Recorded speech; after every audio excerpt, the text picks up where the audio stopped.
नगर निगम की बजट बैठक में छोटी सी बात को लेकर हंगामा हो गया और हंगामे के बीच सत्ता पक्ष में 15 अरब के बजट को बहुमत से पास कर लिया।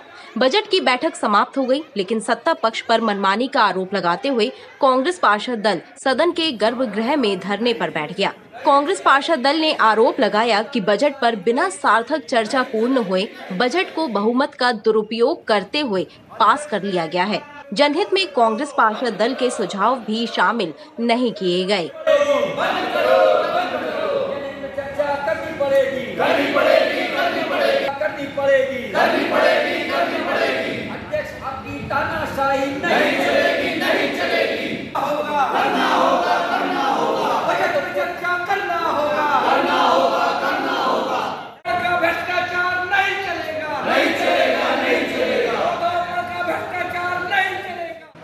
और आज बड़ी बखूबी तरीके से जबलपुर के विकास को लेकर, जबलपुर की जो उम्मीदें हैं, जबलपुर की जनता की जो अपेक्षाएं हैं, एक नगर निगम के जनप्रतिनिधि होने के नाते हम सब से उसको लेकर बड़ी स्वस्थ चर्चा चल रही थी। और बजट पे चर्चा का सार 1-2 दिन में निकलने ही वाला था और सर्वसम्मति से, दोनों पक्षों की सहमति से ये बजट चर्चा संपन्न भी हो जाती। लेकिन महापौर का नकारापन, उनका निकम्मापन जनता की आंखों के सामने ना आ जाए, उनके किए गए 23-24 के काम पुलिंदे के रूप में बाहर निकल कर ना आ जाएं और वो चर्चा के माध्यम से सदन के द्वारा शहर के कोने कोने तक ना पहुंच जाएं, इस बात का डर नगर निगम अध्यक्ष को था कि तथाकथित 1500 करोड़ के बजट पे एक स्वस्थ संवाद कराने तक में वो अपनी आसंदी पर बैठकर विफल रहे। हम सब इसकी घनघोर भर्त्सना करते हैं। जिस प्रकार से नगर निगम अध्यक्ष ने और महापौर ने सदन को पीठ दिखाई है, जबलपुर की जनता को पीठ दिखाई है, ये 10-20 सालों तक जबलपुर शहर की जनता भूल नहीं पाएगी। महापौर जीते कांग्रेस से, बैठे बीजेपी के पाले में। कम से कम अगर कांग्रेस पार्षद दल बजट पे चर्चा कर रहा हो, छोटी मोटी बातें आती तो ये निगम अध्यक्ष की जिम्मेदारी को उसका पटाचेप करें, ना कि उस बहाने को लेके, उस चीज़ को लेके सदन स्थगित की गई है। ये महापौर जी और निगम अध्यक्ष की हठ धर्मिता है कि जिस हिसाब से वो सदन चलाना चाहते थे और आज उनने जो किया है। कांग्रेस पार्षद दल सदन में तो बैठा है, उसके बावजूद अगर हमें रोड पे लड़ाई लड़नी पड़ी तो हम महापौर और निगम अध्यक्ष के खिलाफ रोड पे भी लड़ाई लड़ेंगे। 15 अरब का बजट, आखिर आप क्यों भागे? कहीं ना कहीं डर है अधिकारियों की कालाबाजारी में, आपकी उनके साथ मिली भगत है। आप आते, चर्चा करते, हम लोकतांत्रिक तरीके से आपसे चर्चा करने के लिए तैयार थे। हमारे भी सुझाव लेते आप। हम जितने जनप्रतिनिधि आज यहाँ पे उपस्थित हैं, सब जिम्मेदार व्यक्ति हैं, सब अपने अपने वार्ड से अपनी जनता का जनमत लेके यहाँ पे आए हैं कि आपने इतना ज़रूरी भी नहीं समझा कि आप हमारे सुझाव सुने। मैं समझता हूँ ये सिर्फ और सिर्फ तानाशाही है और आज इस तानाशाही के खिलाफ में हम कांग्रेस पार्षद दल यहाँ पे आज धरने में बैठा है, अनिश्चितकाल धरने में बैठा है। जब तक वो आके हमसे संवाद नहीं करेंगे, हम यहाँ से उठने वाले नहीं हैं। वहीं महापौर जगत बहादुर सिंह अन्नू ने आरोपों को निराधार बताते हुए कहा कि विपक्ष के पास कोई ठोस मुद्दे नहीं है, इसलिए हंगामा करता है। शहर विकास की चिंता विपक्ष को नहीं है। एक ही पार्षद वही बातें, 5-7 बातें सब पार्षद 3 दिन से बोल रहे हैं और पूरा मौका माननीय अध्यक्ष जी ने उनको बोलने के लिए दिया। अंततः फिर एक उनके पार्षद साथी खड़े होकर कहते हैं कहीं प्रधानमंत्री जी नौटंकीबाज हैं, कहीं नौटंकीबाजी से सरकार बनी है, कहीं हिंदू मुस्लिम की बात करते हैं। सदन के अंदर बजट पे, शहर विकास पर चर्चा होना है, लेकिन कहाँ के विषय लाते हैं, कौन से विषयों पे चर्चा करते हैं? थूक के विषय पे चर्चा करते हैं। आप सोचिए, बजट की, शहर के 1500 करोड़ के बजट की बैठक है, उसमें थूक पर ये चर्चा करते हैं। हुआ वही, माननीय अध्यक्ष जी ने बहुत समझाने का प्रयास किया, परंतु हो हल्ला करते हुए कांग्रेस पार्षद दल नहीं माना और दुनिया भर के शब्दों का प्रयोग ऊपर से नीचे लेकर सरकारों के ऊपर उन्होंने किया। कई प्रकार के गैर जिम्मेदाराना आरोप लगाए, टिप्पणियां की, जिसको लेकर हमारे पार्षद साथी कमलेश अग्रवाल जी ने और फिर सभी साथियों ने बजट को, चूंकि वो चर्चा कांग्रेस पार्षद दल नहीं करना चाहता, इसलिए बहुमत के आधार पर पारित करने की बात की और बहुमत के आधार पर माननीय अध्यक्ष महोदय ने बजट को पास किया। और यह वर्ष टर्निंग पॉइंट है जिस पर बहुत तेज गति से हमारा संस्कारधानी आगे बढ़ेगा और निश्चित तौर पर महानगर बनेगा। कितनी भी बाधाएं आएंगी हम लोग उसको पार करके आगे बढ़ेंगे। बजट निश्चित तौर पर जो बहुत सही उसमें जो प्रस्ताव आए हैं, किसी भी पक्ष से, चाहे सत्ता पक्ष से और चाहे विपक्ष से, जो संशोधन योग प्रस्ताव हैं वो निश्चित तौर पर उसमें समाहित किए जाएंगे और उसके बाद उस प्रस्ताव को पारित किया जाएगा। हालांकि सूचना पाकर नगर निगम पहुंचे कांग्रेस नगर अध्यक्ष सौरभ शर्मा एवं विधायक लखन घनघोरिया ने कांग्रेस पार्षदों से चर्चा करने के बाद तय किया कि धरना अभी लगातार जारी रहेगा।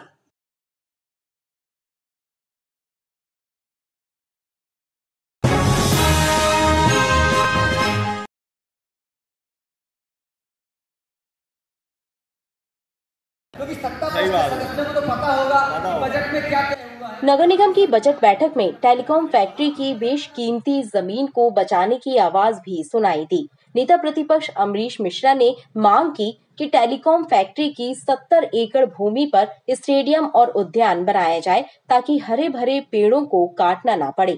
गौरतलब है कि टेलीकॉम फैक्ट्री पिछले कई वर्षों से बंद पड़ी है और केंद्र सरकार की इस जमीन की देखरेख दूरसंचार विभाग करता है। अब बेशकीमती जमीन को दूरसंचार विभाग मिट्टी मोल बेचने की तैयारी कर रहा है। इस जमीन पर हजारों की संख्या में हरे भरे पेड़ लगे हैं जो शहर के लिए ऑक्सीजन जोन का काम करते हैं, लिहाजा इस जमीन को बचाया जाना चाहिए। हमारे पीएनटी रानीताल की जो लगभग 70 एकड़ की जगह है जो केंद्र सरकार के अधीनस्थ है, दूरसंचार विभाग उसकी निगरानी करता है। अभी कुछ दिन पूर्व दूरसंचार विभाग ने पूरे देश की संपत्तियों को बेचने का निर्णय लिया। उसमें जबलपुर शहर की हमारी पीएनटी रानीताल की भी जगह है जो बेशकीमती जो जगह है, बहुत उपयोगी जगह है वृक्षारोपण के लिए, स्टेडियम निर्माण के लिए, क्योंकि देश का सबसे बड़ा जो स्टेडियम है गुजरात में नरेंद्र मोदी स्टेडियम, वो 50 एकड़ में बना और हमारे पास 70 एकड़ की भूमि उपलब्ध है। हमने आज मांग करी है सदन में अध्यक्ष जी महापौर जी से कि एक मत होकर सदन से एक प्रस्ताव बनाकर भेजा जाए राज्य सरकार को, केंद्र सरकार को, कि दोनों ही सरकार पौधारोपण के लिए, वृक्षारोपण के लिए और लोगों के स्वास्थ्य के लिए करोड़ों अरबों रुपए जागरूकता में खर्च करती है, क्योंकि लोगों का स्वास्थ्य ठीक रहे। लोग वृक्ष लगाएं, लोग पेड़ लगाएं, वो आगे जाके वृक्ष लगें, ये सरकार की मंशा होती है। हमारे पास पहले से 5 से 6 हज़ार वहाँ वृक्ष लगे हुए हैं इतनी बड़ी संख्या में। निश्चित तौर से अगर वो कोई एजेंसी और ख़रीदेगी तो वृक्ष सुरक्षित नहीं रहेंगे, वहाँ कंक्रीट के जंगल बना दिए जाएंगे। इसका लाभ शहर वालों को नहीं होगा। नगर निगम की बजट बैठक में उठे इस मुद्दे पर महापौर जगत बहादुर सिंह अन्नू और निगम अध्यक्ष रिकुंज विज ने भी अपनी सहमति जताई। इस पर तय किया गया कि नगर निगम द्वारा दूरसंचार मंत्री से पत्राचार किया जाएगा। बजट बैठक में भाजपा और कांग्रेस के कई पार्षदों ने भी जनहित में कई प्रस्ताव रखे।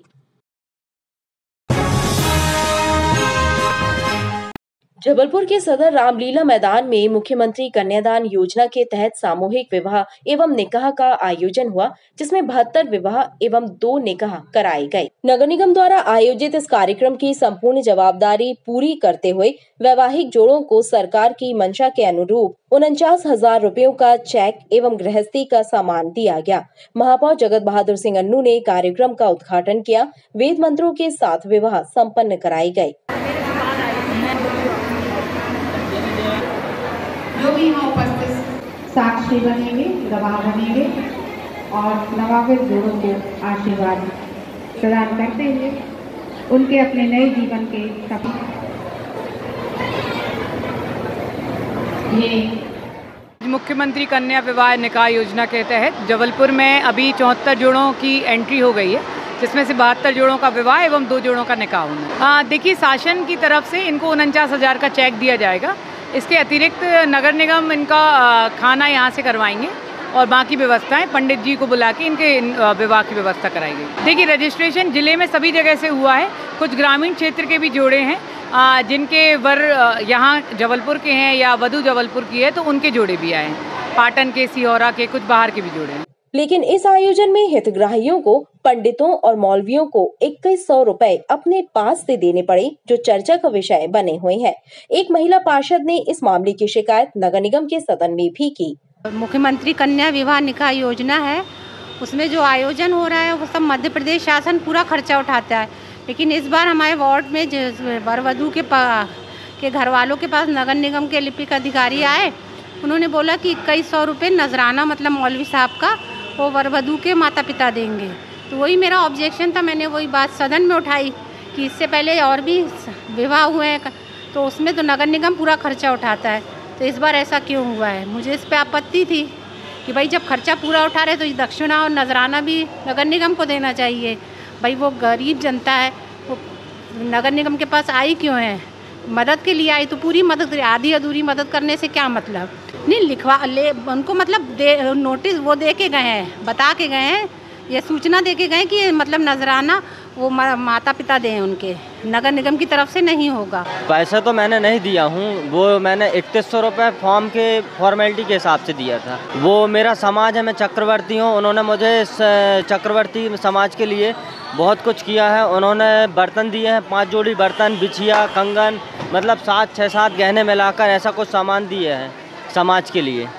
बहरहाल मुख्यमंत्री कन्यादान योजना सरकार की योजना है जिसमें सभी तरह के खर्चों का वहन सरकार द्वारा स्वयं किया जाता है। उसे योजना के तहत लोगों से, खासकर हितग्राहियों से पैसा लिया जाना कहां तक उचित है, यह सवाल उठ रहा है।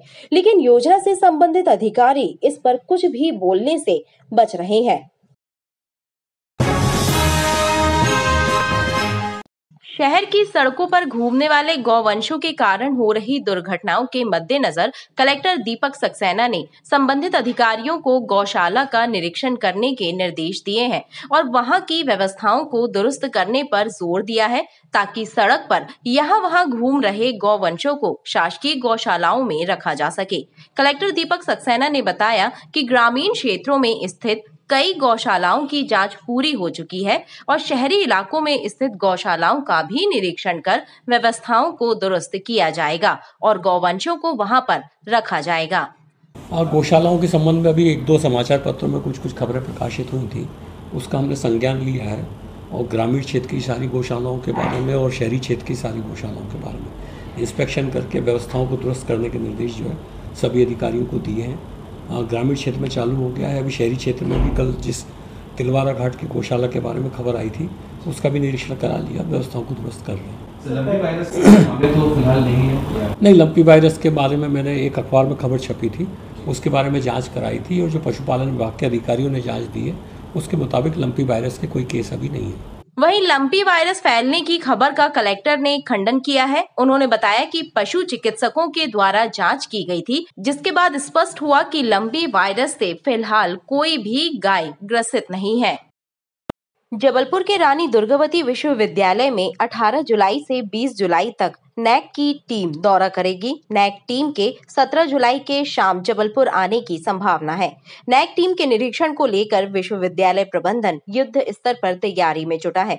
विश्वविद्यालय के कुलगुरु राजेश कुमार वर्मा ने नैक टीम के दौरे को लेकर जानकारी देते हुए बताया कि नैक टीम 3 दिनों तक विश्वविद्यालय के विभिन्न विभागों का दौरा करेगी और दौरे के पश्चात टीम के द्वारा ग्रेडिंग प्रदान की जाएगी। विश्वविद्यालय प्रबंधन ने इसे लेकर पूरी तैयारी कर ली है और विश्वविद्यालय प्रबंधन का प्रयास है कि नैक टीम के दौरे के बाद विश्वविद्यालय को अच्छी ग्रेडिंग मिल सके। विश्वविद्यालय में 18, 19, 20 को नैक टीम की विजिट होना तय हुआ है, तो नैक की टीम 17 को शाम तक पहुंच जाएगी और 18, 19, 20 अलग अलग विभागों में विश्वविद्यालय के अलग अलग जो सुविधाएं उनको देखना है, विभागों में भ्रमण करना है, विभागों में जाकर उनको सारी सुविधाएं जो हमने SSR में सबमिट की हैं उसके हिसाब से देखना है और सारी गतिविधियां देखने के पश्चात हमको ग्रेडिंग सिस्टम पर आना है। पहले हमारी जो ग्रेड थी उसके बजाय हमको लगता है कि हम बहुत अच्छी ग्रेड पर होंगे और हम जैसे ही आगे बड़ी ग्रेड पर पहुंचेंगे तो यहाँ हम डिस्टेंस एजुकेशन, ऑनलाइन पाठ्यक्रम जैसा UGC का नियम है कि A ग्रेड होने के बाद ही हम कई पाठ्यक्रमों को शुरू कर सकते हैं, उन पाठ्यक्रमों पर जाएंगे। और जैसे PM उषा में कई A और A से ऊपर के ग्रेड के जो विश्वविद्यालय हैं उनको 100 करोड़ मिले हैं। मुझे लगता है हम अच्छी ग्रेड अगर प्राप्त करने में सफल होंगे, जैसा कि हमारी आशा है, तैयारियां चल रही हैं, तो हम अगली बार PM उषा के उसमें 100 करोड़ या उससे अधिक की राशि प्राप्त करने में सफल होंगे, जिससे विश्वविद्यालय के अगले 10-20 साल का जो समय होगा वो स्वर्णिम समय होगा। गौरतलब है कि पूर्व में नैक टीम के द्वारा रानी दुर्गावती विश्वविद्यालय को बी ग्रेड दिया गया था। लिहाजा इस बार प्रबंधन के द्वारा प्रयास किया जा रहा है कि विश्वविद्यालय को ए ग्रेड मिल सके और विश्वविद्यालय छात्रों के लिए नए पाठ्यक्रम शुरू करने में सफल हो।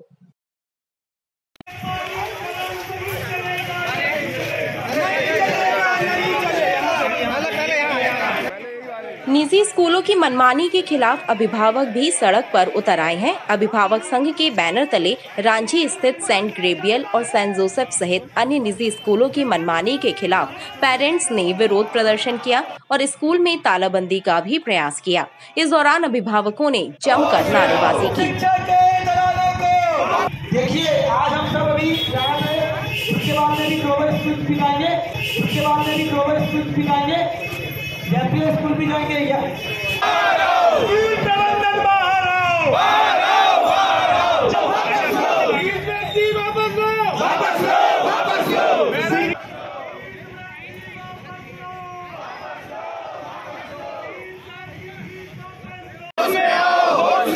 छात्रों के ना करें स्कूल फीस बढ़ाना समस्त अभिभावकों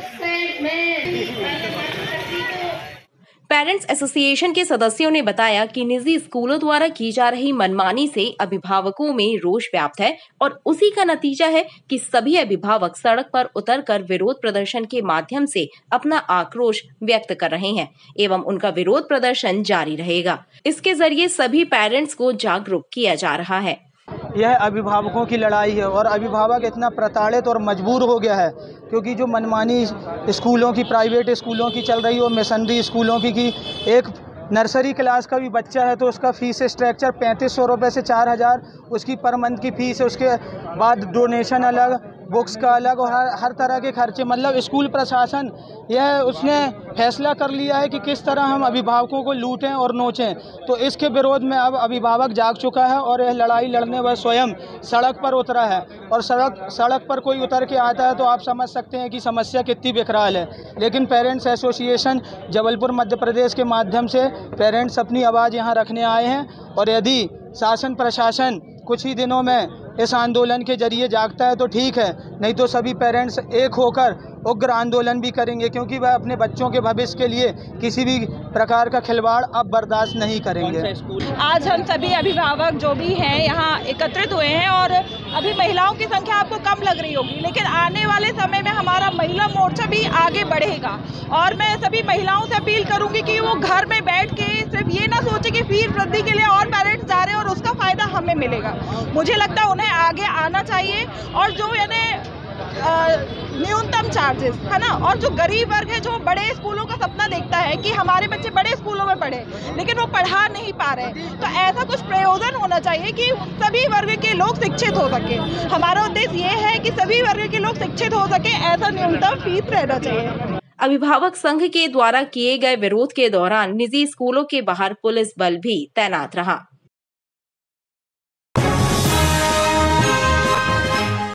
पनागर थाना क्षेत्र में कुशनेर के पास देर रात हुए सड़क हादसे में एक व्यक्ति की मौत हो गई। पुलिस के अनुसार एक कार खड़े ट्रक से टकरा गई जिसमें कार चालक की मौके पर ही मौत हो गई, जबकि कार में सवार 4 अन्य लोगों को मामूली चोटें आई हैं। पनागर टीआई अजय सिंह ने बताया कि चंद्रपुर निवासी कौशल सिंह अपने परिवार के सदस्यों के साथ कार से वापस चंद्रपुर जा रहे थे। उसी दौरान कुशनेर के पास एक ट्रक से कार टकरा गई। रात में करीब 3 बजे हमें दूरभाष पर सूचना मिली थी कि एक ट्रक से वैगन आर टकरा गई है और उसमें एक आदमी गंभीर रूप से घायल है। तत्काल हमारी पुलिस गई और मौके 108 के माध्यम से उसे अस्पताल लाया गया, जहां कौशल कुमार सिंह निवासी चंद्रपुर की मौत हो गई थी, तो उनका पीएम करा करके परिजनों को डेड बॉडी सुपुर्द की गई। सर लगभग कितने लोग सवार थे? उसमें 5 लोग सवार थे, उनका पूरा परिवार था। ये चंद्रपुर जा रहे थे और संभवतः नींद का झोंका आया और वो गाड़ी डिसबैलेंस हुई और टकरा गई। पुलिस ने शव का पंचनामा कार्यवाही करते हुए शव का पोस्टमार्टम करवाकर शव परिजनों के हवाले कर दिया है। जबलपुर जिले के करीब 3 लाख निवेशकों का पैसा सहारा इंडिया कंपनी में फंसा हुआ है। कंपनी द्वारा इन निवेशकों का 700 करोड़ रुपया भुगतान नहीं किया जा रहा है। इसकी वजह से निवेशक परेशान हैं। सहारा निवेदक संघर्ष समिति के सदस्यों ने कलेक्टर के नाम ज्ञापन सौंपते हुए मांग की है कि सहारा कंपनी के कार्यालय को खुलवाया जाए ताकि निवेदक केंद्र सरकार के भुगतान पोर्टल पर अपना आवेदन जमा कर सके, क्योंकि निवेशकों के सारे कागजात सहारा इंडिया के कार्यालय में फिलहाल बंद है और निवेशक केंद्र सरकार के पोर्टल पर आवेदन नहीं कर पा रहे हैं। जबलपुर में हमारे जो सहारा के कार्यालय हैं लगभग 1.5 साल से बंद है। अगर कोई कंज्यूमर, कोई उपभोक्ता, कोई निवेशक अगर उस पोर्टल के माध्यम से अप्लाई भी करना चाहे तो उसके पास डॉक्यूमेंट्स नहीं है, क्योंकि उसके डॉक्यूमेंट जो है वो सहारा के कार्यालयों में यहाँ पर जमा हुए हैं। पिछले माह भी हम लोगों ने कलेक्टर महोदय को ज्ञापन दिया था कि जबलपुर के सहारा ऑफिसों को आप खुलवाएं ताकि लोगों के जो ओरिजिनल डॉक्यूमेंट्स हैं वे प्राप्त कर सकें, मगर 1 माह के बाद भी अभी उसमें कोई कार्रवाई नहीं हुई। चलती ट्रेन में चढ़ने के दौरान एक यात्री का पैर फिसल गया और उसका पैर ट्रेन के नीचे आ गया। गनीमत ये रही कि पास ही खड़े जीआरपी के आरक्षक ने उसकी जान बचा ली। हालांकि युवक का बायां पैर जख्मी हो गया, लिहाजा आरक्षक उसे अपनी पीठ पर लादकर एम्बुलेंस तक ले गया एवं उसे इलाज के लिए विक्टोरिया अस्पताल भेजा गया। आरक्षक राज बब्बर यादव और उप पुलिस अधीक्षक लोकेश मार्को ने बताया कि मैहर से मुंबई की यात्रा कर रहे मृत्युंजय गौतम जबलपुर स्टेशन पर खाद्य सामग्री लेने उतरे थे और उसी दौरान ट्रेन प्लेटफॉर्म से रवाना हो गई, जिसके बाद वो चलती ट्रेन में चढ़ने लगा तो उसका पैर फिसल गया था। लेकिन कोई बड़ा हादसा हो पाता इसके पहले ही आरक्षक राज बब्बर ने फुर्ती दिखाते हुए उसकी जान बचा ली। मैहर से मुंबई के लिए यात्रा एक मृत्युंजय गौतम नाम का व्यक्ति प्लेटफार्म नंबर 1 में कुछ कुरकुरे या बिस्कुट लेने के लिए उतरे थे। ट्रेन चल दी, उसके बाद चलती में वो ट्रेन चढ़े, उसके बाद उनकी पैर जो है फिसल करके वो ट्रेन के नीचे आ गए। तो यात्रियों ने कहा सर ट्रेन से कट गया। तो चेन पुलिंग वगैरह भी हुई और गाड़ी निकल दी। तो गाड़ी निकल दी, उसके बाद पीठ पे टांग करके अस्पताल विक्टोरिया भर्ती कराएं, जहाँ रेफ़र कर दिया। मेडिकल में फ़िलहाल चल रही इलाज। कौन सा पैर उसका हुआ था? बायां लेफ्ट साइड वाला पूरी तरीके से डैमेज है। हम तो सभी यात्रियों से यही अपील करते हैं कि चलती ट्रेन में उतरने का प्रयास ना करें, चूँकि ये घटना जो हुई है वो चलती ट्रेन का है, क्योंकि एहसास नहीं होता। ट्रेन अपनी रफ्तार में रहती है और हमारा यात्री जो है उतर जाते हैं तो अचानक कभी गंभीर सिर में भी चोटें आ जाती हैं, ट्रेन के नीचे आ जाती हैं, इस तरह की घटनाएं होती हैं। तो हम सभी से अपील करते हैं कि यात्रा जो है सुरक्षित करें। प्लेटफॉर्म नंबर 1 पर हुई इस घटना के बाद युवक की जान बचाने वाले आरक्षक की सभी ने जमकर तारीफ की।